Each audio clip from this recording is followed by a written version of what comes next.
बिस्मिल्लाहिर्रहमानिर्रहीम अस्सलामुअलैकुम ख़वातीन हज़रात, मैं हूं हाजिर फागद। आज बनाएंगे आलू का मज़ेदार सालन। अगर आपके किचन में सब्ज़ी वगैरह नहीं है तो आलू हैं दो तीन, तो ये रेसिपी बनाएं। आइए इसको स्टार्ट करते हैं।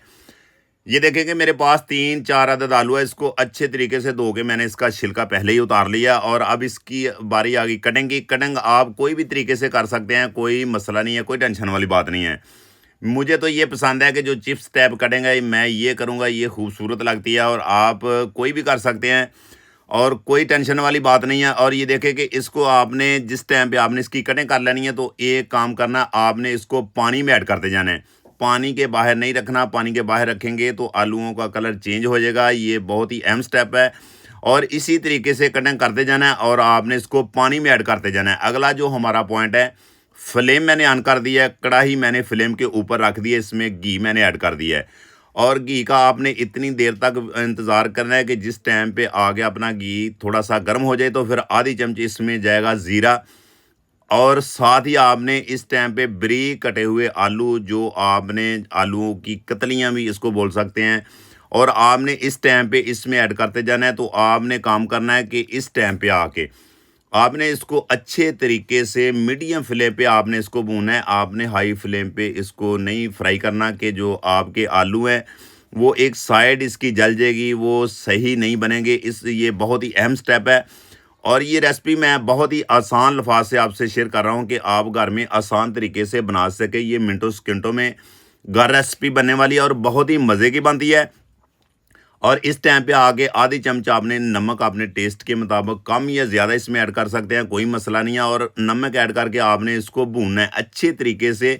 इसलिए बनाई करनी है कि जो आलूओं का टेस्ट है वो आपको अच्छा इसका टेस्ट मिलेगा और जो नमक का टेस्ट है वो इसके अंदर डेवलप हो जाएगा। तो ये बहुत ही मज़ेदार बनेंगे और इंशाल्लाह ताला खाने को भी जी चाहेगा, इतनी ज़बरदस्त ये आपके फ्राई हो जाएंगे।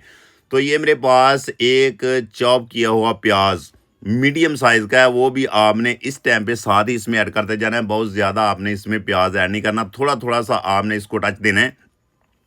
तो इंशाल्लाह ताला बहुत ही मज़ेदार आज रेसिपी बनने वाली है और इंशाल्लाह ताला आप गोश्त को भी भूल जाओगे, इतनी कमाल किया। और ये मेरे पास 3-4 हरी मिर्च और एक टमाटर का मैंने पेस्ट तैयार कर लिया है, वो भी साथ ही आपने इस टाइम पे इसमें ऐड करते जाना है। और फिर ऐड करके आपने इसमें करना है कि आधी चम्मच इसमें जाएगी हल्दी पाउडर और साथ ही थोड़ी सी इसमें जाएगी लाल मिर्च पाउडर और साथ ही इसमें जाएगा खुश्क धनिया पाउडर और आधी चम्मच से कम इसमें जाएगी काली मिर्च पाउडर ऐड करना है। ये ऑप्शनल है, जी चाहे तो ऐड करें, जी चाहे तो ना करें, कोई मसला नहीं है। और साथ थोड़ी सी इसमें दादड़ मिर्च आपने ऐड करनी है, चुटकी भर, खुशबू के लिए, जायके के लिए। और इस टाइम पे इसमें ऐड करके और चम्मच की मदद से आपने इसको अच्छे तरीके से हिलाते जाना है। और आपने इस टाइम पे आके आपने इसका काम करना है कि बुनाई भूनना है आपने इसको अच्छे तरीके से इंशाल्लाह ताला।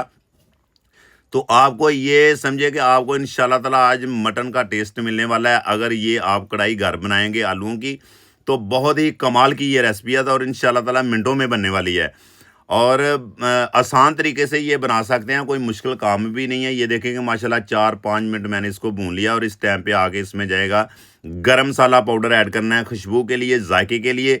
तो फिर आपने चमचे की मदद से इसको अच्छे तरीके से करना है मिक्स। ये देखें माशाल्लाह ये आलू भी हमारे बिल्कुल टेंडर हो चुके हैं, गल चुके हैं और ये हमारी जो आलूओं वाली कढ़ाई है बिल्कुल रेडी हो चुकी है। आइए तो इसको सर्व करते हैं। अगर हमारी रेसिपी आपको अच्छी लगी हो, पसंद आई हो, तो हमारे चैनल को सब्सक्राइब कर दिया करें, लाइक कर दिया करें, एक प्यारा सा कमेंट कर दिया करें। ये आप दोस्तों का एक प्यार है, मोहब्बत है, इनाम है। मेरी दुआ है कि अल्लाह ताला आपको शाद रखे, आबाद रखे। मेरी कोशिश है कि मैं आसान से आसान रेसिपी आप तक, आपकी दहलीज तक शेयर करूं कि आप घर में आसान तरीके से बना सकें। बाकी अपनी सेहत का बहुत सारा ख्याल रखें। इंशाल्लाह नेक्स्ट वीडियो में फिर मिलते हैं।